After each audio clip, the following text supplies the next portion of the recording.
This is Thank You Mama, weekly lessons from mothers all around the world.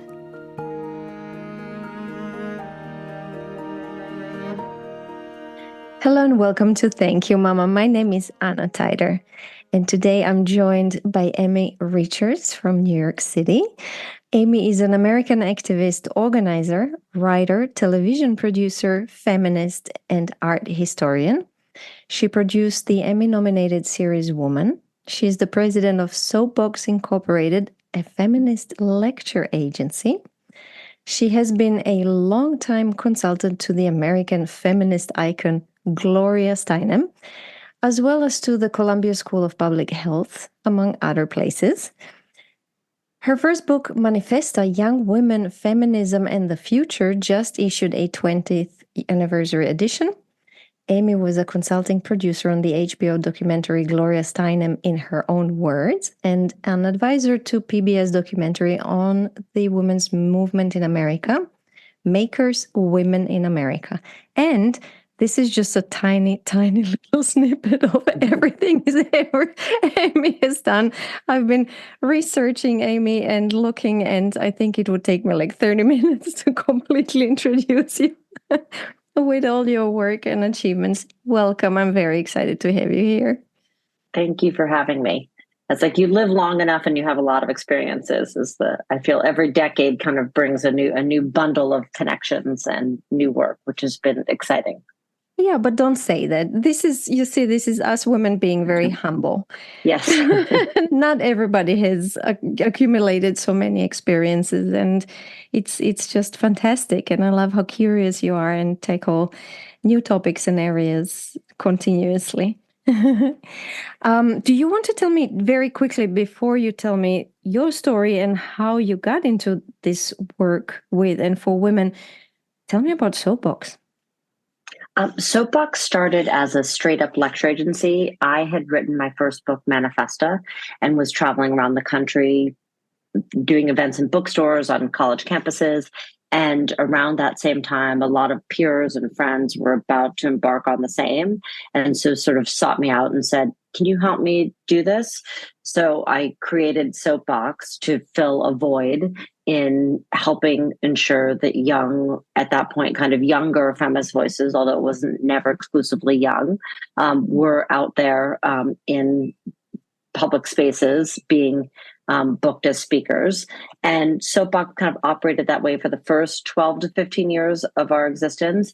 And then the last, 8 to 10 years, I would say we're more of an event production company. So rather than working exclusively representing the speakers, we more represent the venue, the host, the institution, and we work to field the best speakers for them. So for instance, JP Morgan might come to us and say, oh, we want to do a Women's History Month event. Who should we have? And then we will go out there and help them find the right people for their event. So that's mostly how we operate now. That's fascinating. So you do still work with speakers, I understand. Yes, I have many more speakers that want representation than I have vendors wanting to book speakers. So that's the challenge of the business there. Yeah, especially with that topic. Yeah. Tell me about your story and how did it all happen? What led you to? I often note that I was a feminist in utero because my mother was 7 months pregnant with me and then left my father, which was very atypical of the time. She was married to my father. She believed he was enrolled in med school, and one day she found out he wasn't. And I think there were a variety of other things that had been percolating up in their marriage, and she felt it was no longer an environment that she wanted to be in, and nor was it an environment that she wanted to bring a child into.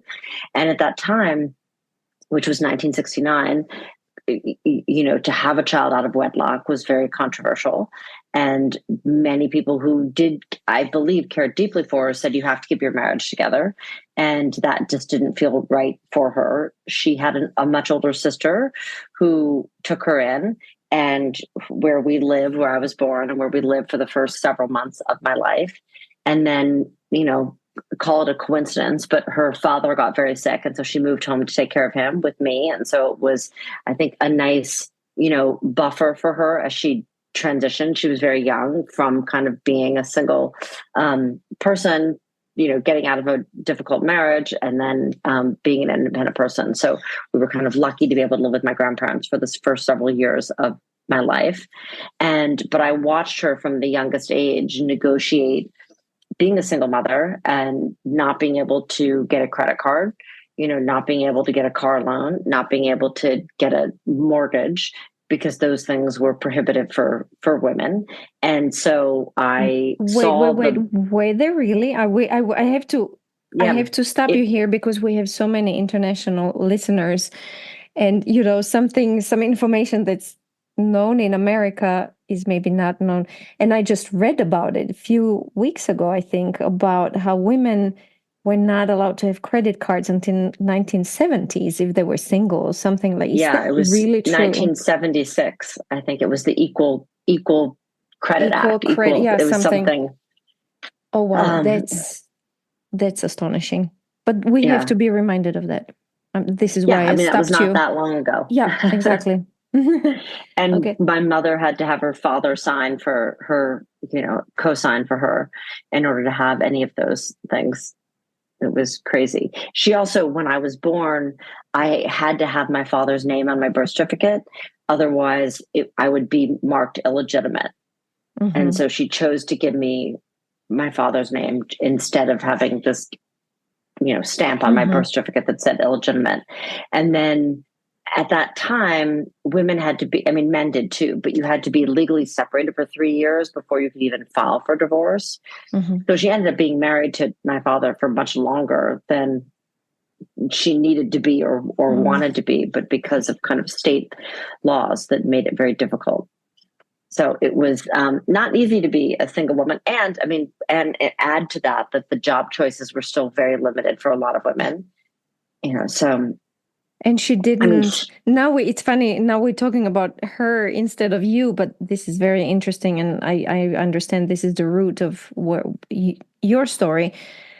Did she get an education? Did she go to college? She went back she had been supposedly working to put my father through med school, but she went back and put herself through both undergrad and graduate school. Oh, that's amazing. And was able to do that kind of in the first 6 years of my life. And she really credits that, the United States government used to be much more supportive of single mothers, and especially single mothers did not have a lot of economic support. And, I don't know if it was flat out called welfare then, but there was, public support that enabled her to go to school and, have money to support a household with me in it. I don't think that the same is true today. That's fantastic. Okay. Yeah. Okay. So anyway, so I witnessed her. My mother did also, I think, seek out feminism during that time in a more organized way. She had a conscious raising group. She had a group of friends, a knitting group, a book club group, a lot of those things that were staples of feminism. But it was more sort of the mechanics of her every day that I was watching and kind of paying close attention to. I was also a very athletic kid. So I think my other kind of window into feminism was through sports and seeing how under-resourced women's sports were, well through my college years. The boys' sports would get the best equipment. The boys' sports teams, when we would travel to away games in college, they always put 4 girls to one room and 2 boys to a room because they couldn't expect boys to share beds, but they could expect girls to share beds. And they just got better equipment and swag and kind of all of those, So, and again, I think the language of feminism came a little bit more in hindsight to those experiences. At the time, I was just sort of saying, that's not fair. Why did the girls have to do this? And why did the boys get to do that? And then it was much later where I realized that it was deliberate that women were being marginalized and excluded, and that feminism was the movement that was trying to course correct for that. So let's stay with you now, and then we'll go back to Mom. So you went to college and you graduated from college? Yes, correct. And I went to an all-women's college in New York City, Barnard College, which I loved. And your work with women and feminism started right when I got out of college was the 1992 Rodney King verdict, which was a moment in the United States in 1991.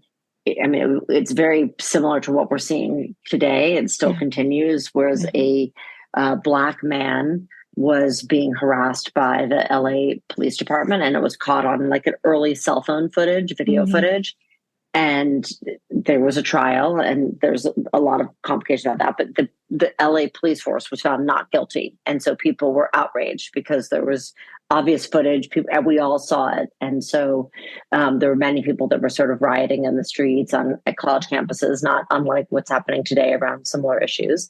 And like a lot of people, I was angry, and I wanted to kind of funnel that anger into a more positive direction. So came together with a group of people and created what was then called Freedom Summer 92, which was a mass voter registration drive.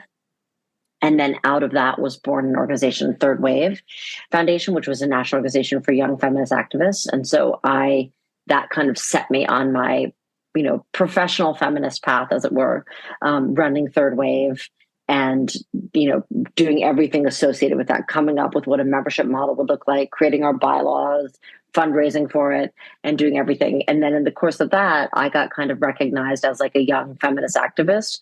And so was invited to appear on a lot of media and go to speaking events and be part of meetings. And then, through that kind of gave me a lot of exposure and a desire to write a book, which was Manifesto, which was my first book that I co-wrote with Jennifer Baumgardner. And then kind of, through writing and traveling and being across the country, I witnessed even more things. And so I wanted to write another book and then another book. So that kind of, and then writing a book and touring led me to start Soapbox. And then, I had a little bit higher of a profile. So people who were doing film projects who wanted to have a feminist perspective would kind of seek me out and say, oh, how should I get this out there into the world? So that it just sort of kept unfolding in that way. We talk a lot in this podcast about, of course, women and our mothers and our lives. My mom was a feminist in 1960s and 70s in Yugoslavia back then. It's very interesting for me always to hear the differences between, what was going on in Yugoslavia and a place like United States of America. And no matter how different the systems were, women still struggled and struggle everywhere in the world. You mentioned Third Wave, and I would like to say, for those who maybe don't know what Third Wave is, Third Wave of feminism, this is, I would say, our generation of feminism, because the first wave were the ladies back then, the suffragettes, am I correct? Second wave were the ladies like Gloria Steinem. But so third wave is us. And in a way, it's said that we need a third wave and we need a fourth wave. And I just wanted to ask you a little bit about this. We've been loud, we've been on the streets, we've been moving and pushing and talking about this for 100 years now, or even more. What are we still working on? Yeah.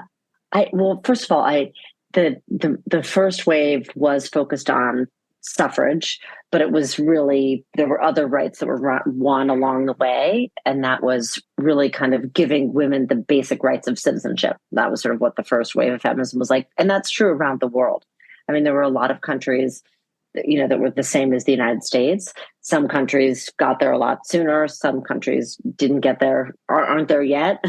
It's been a slow going in terms of guaranteeing women those basic rights of citizenship. And the second wave, I think, is about more legal protection as citizens and legal rights. And I'm not sure that we fully have that in society. We don't have an equal rights in the United States. We don't have come close to having equal representation. But I think that we have made substantial gains. And I think we have raised consciousness, even of those who oppose feminism.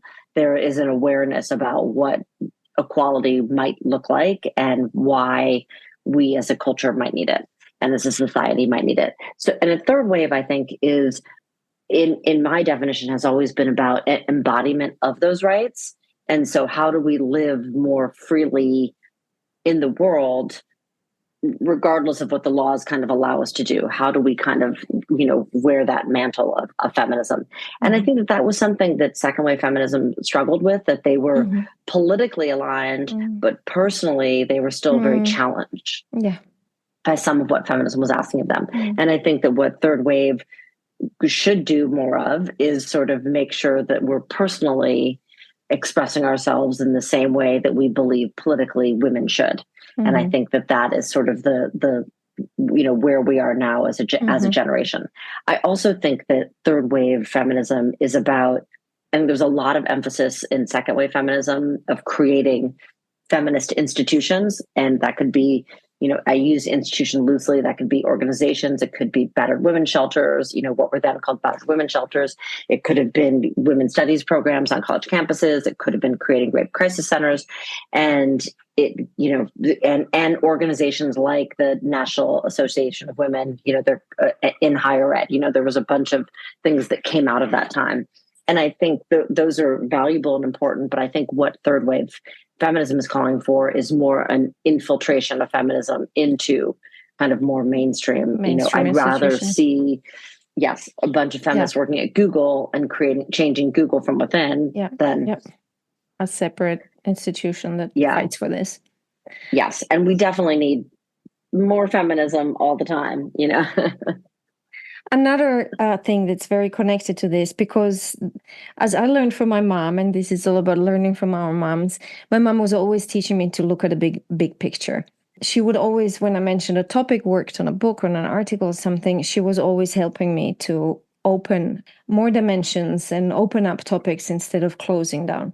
And so what's important for me for this podcast is that I interview and speak to women from all around the world with very different cultural, religious, national, generational backgrounds and stories. And it still surprises me. It doesn't surprise me, but I still get reminded of how much work there is to do out there. We have come a long way in the West, and I think we tend to sometimes gaze at our belly a little too much. And I always want to remind what is going on elsewhere. I had guests whose moms were victims of witch hunt in Africa, forced marriages in India, very, very sad stories. What can we women in the West do to support women worldwide in their struggle? I mean, one is just understanding what the world looks like. I think there's a lot of people who still feel, I mean, I should speak from the United States, that they think the United States is the center of the world, and that's just not true. And so I think just better understanding how vast this world is step one. And I think also understanding that, women do experience similar things no matter where they are in the world. There's a female experience that is transferable across cultures, across economics, across, hierarchies. There is a bound, a shared experience. And I think that being in community with other people from other parts of the world, you really realize that. I've been very lucky to go to the Beijing Conference on Women and a couple other convenings at a global level. And one of the things I've always been struck by is, you can put a global group of women together and everybody can pretty much agree on the top 20 issues that women have to focus on. Nobody can agree on the priority list. And two women in the United States can't agree on the same priority list. Two women in Uganda can't agree on the same priority list. But I think you can kind of roughly agree on the issues that are affecting women globally and that need attention, but how to kind of go about tackling that list definitely varies, even being in the same community.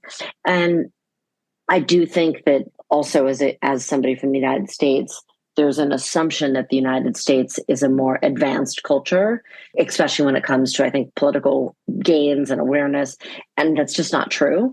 And I think that, we really need to recognize from the United States perspective that we have as much to learn from the rest of the world as we have to share. And then conversely, I think we have to empower the rest of the world to realize that they have so much that places like the United States could learn from. I remember years ago being on a panel and I was in Italy and somebody said, well, if the United States isn't careful, it's going to look like Africa. And I was like, what's wrong with that? But there is this assumption that other cultures are backwards and the United States is moving forwards. And if you look at our politics now, we're actually moving backwards. I want to underline what I've learned from this podcast is this shared experience of being a woman. And I think it's really important we talk to each other. You are lucky to go to conferences and meet women from the rest of the world. I think it's just so important we connect in whatever shape and way possible. And this is what I'm trying to do with this platform, is to just bring women across the world together on such a basic topic as this was my mom and this is what I learned from her. But I think it's important we hear about each other's experiences and lives, and even informing ourselves makes us stronger and activists in some way. Mm-hmm. Oh, let's hop back to Mama Karen. Yes, correct. What happened to her? So you told me she graduated. Did she manage to do something professionally? She had a great professional career and worked for a variety of companies, but spent her longest time at a company called The Alliance, which is a derivative of AT&T, which is a huge communications company. Okay. And did, when there would be big layoffs, she would go in and kind of help be the middle person between the company and the employee, mm-hmm. and help come up with what was the best scenario of how to kind of downsize or change mm-hmm. Workforce patterns. Mm-hmm. And she did that until well into her 50s, and then they were having a consolidation, so she sort of took a buyout option, and then did, I think, two things that are something she's always wanted to do. She wrote for her local newspaper, which mm-hmm. she loved, mm-hmm. and she also worked on her city council. She lives in the county, so it was more county council, mm-hmm. But became kind of a local politician. Mm-hmm. And, she now is involved in organizations, but I would say she's kind of fully in retirement mode, although she stays very active. Great. Did she ever remarry? She married a woman, Leslie, mm-hmm. about 10 years ago. Mm-hmm. And she had a couple significant relationships throughout my childhood, but mm-hmm. nothing, mm-hmm. that lasted, and had never been in a same-sex relationship, and then met Leslie like 10 years ago. And I think definitely fell in love with a person, and then it happened to be a woman. So it's amazing. So nice. She's happy now on all aspects, happily retired, mm-hmm. and fantastic. What do you feel were the most important things you've learned from her? Oh my gosh, everything. I mean, one is just tenacity, and like, you just keep going. And the other is to, not get caught up in the drama. She's definitely somebody who kind of like kept her head down and did her work. And that, that was important. She also mm-hmm. She was different from most of her peers. She was a single working mother. And I think the thing that makes you different can actually make you stronger. And I think mm-hmm. Most people kind of feel like the thing that makes them different makes them weaker, or is a sign mm-hmm. of weakness. Mm-hmm. And I think kind of seeing that the thing that makes you different is actually the thing that could make you much stronger. Mm-hmm. And I think just being a good person, like, you're no better than anybody else, and you're no worse than anybody else. Yeah. Mm. She's both my one of my biggest cheerleaders, but is also, keeps everybody humble, and is like, why should you be rewarded for just being a good person? Sort mm-hmm. of attitude. Mm-hmm. Is there anything important that you wish she had taught you? Something important that you learned by yourself, and you're like, oh, I wish my mom taught me this earlier on? I don't know that it was her job to teach me this, but one of the lessons that I learned later in life, and this is definitely coming from a privileged perspective in New York City, is I didn't realize how many people were given so many advantages in life just by dint of the family they were born into. Mm-hmm. And I thought everybody had to work for what they had. Mm-hmm. I thought everybody, they bought their house because that's how much money they made, and that's what mm-hmm. they could afford. Not that that's mm-hmm. what they inherited and that's what their parents bought them. Like, it took mm-hmm. me a long time in life to realize how much other people that their starting place was a lot different than a lot of other mm-hmm. people's. Is there anything else you'd like to add to Mama Karen before we jump to talking very quickly about Gloria? No, I'll just say that, I do think that she again, I mean, with my kids, it would be snowing and they might have a sports commitment or they might have made it. And I was like, you get up and you do it. I don't care what the weather's like. You're going to show up where you, and I think that was something, my mother really taught me. And then another thing my mother didn't teach me directly, but, she couldn't do it on her own. You know what I mean? It was so, there was other moms who like helped with carpool and like got me to gymnastics, and there were other families who would take me away for the weekend. And I do think that like you really do have to let other people support you is a great lesson, especially for women. To accept support. Yes. Oh God, Amy, you can't imagine how often this lesson comes. It's obviously something we women really have to learn. Yes. That we don't have to do it all. And it's totally okay to accept and ask for support, and we just don't need to carry everything on our backs. Oh, yeah. Let's talk quickly about Gloria, because Gloria is such an icon, and you had the luck to have worked with her for many, many years. You helped her. I understand you helped her write her books, or How long have you worked together? 30 plus years. It's been a long time. That's a long time. Yeah. Gloria is now in her 90s and she's still active. Yes. It's amazing. What do you feel are the most important things you've learned from her? Oh my gosh. Well, one, how to be a better writer. I had a great education, but I think one of the things you learn there is to write with a bunch of footnotes and say therefore a lot to conclude your sentences. And I think I learned how to just write in a more authentic voice and write in a way that really represented me and the ideas that I was trying to express. So there's that. I think also learning, so much what my mother really showed me is, you can learn as much from a person who's cleaning the streets as you can from somebody who's running a company, that there are life lessons out there, and you should not be discriminatory in any way about where those come from, and being very open-minded about that. I also think that living your values sort of piece is really important.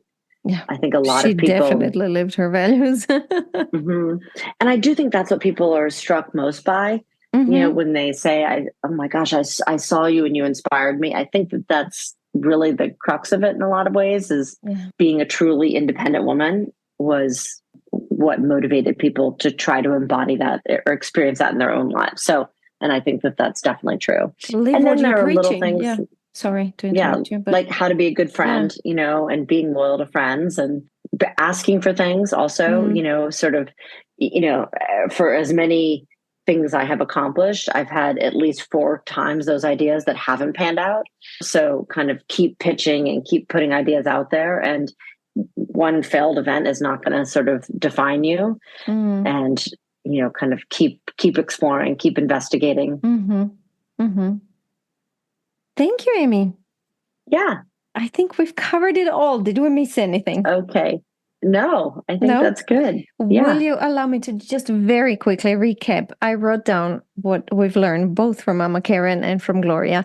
So from Mama Karen, we learned about tenacity and hard work, and to just get out there. You mentioned your kids and it's a snowy day and you're like, no, there's no excuses. You just show up and do it. To not get caught up in drama, very important. That what makes you different can make you stronger. We often mistakenly think that what makes us different makes us weaker, and that's not true. This is so interesting that you're not better or worse than others. I love that. Thank you for mentioning that. I like it that she was both your cheerleader, but kept you humble. What a big parenting lesson. We could record a whole episode on this. How do you do this as a mom? And the very important lesson that she couldn't do it on her own. She couldn't raise you by herself. She had support with her friends and community. Something she did not teach you and you wish you learned early in your life is to know that some people just come with a different start in life. Some people just have privileges in life and didn't have to work for where they are and what they have. And then we talked about Gloria Steinem, with whom you've worked for so long and so closely, and the lessons you learned from her. How to be a better writer was number one. That people can teach us life lessons no matter what I would say their lives look like and where they are right now. And this is definitely what I've learned from this 147 interviews at this stage. Wow. Yeah, we've learned from moms who were farmers in Nepal. These were some of the best lessons I've ever heard. It really doesn't matter. We can learn from everybody. How important it is to live your values. And then you mentioned being a good friend, what it means to be a friend, and to similar to your mom, the tenacity to keep working. Sometimes you'll get rejected. Don't give in. You have to keep exploring and keep trying, and good things happen. Amy, thank you so much. Thank you so much. I'm glad you reached out, and I'm glad we made this happen. Yes, me too. If you enjoy Thank You Mama and want to help it grow, please take the 2 seconds to leave a 5-star review on Apple Podcasts. It really helps. If you'd like to get in touch, you can send me a mail at info@thankyouMama.net. You can also find me on Instagram, Facebook, and Twitter under Anna Teider, that's Tajder. This was Thank You Mama. Come back next week, subscribe, and tell your friends.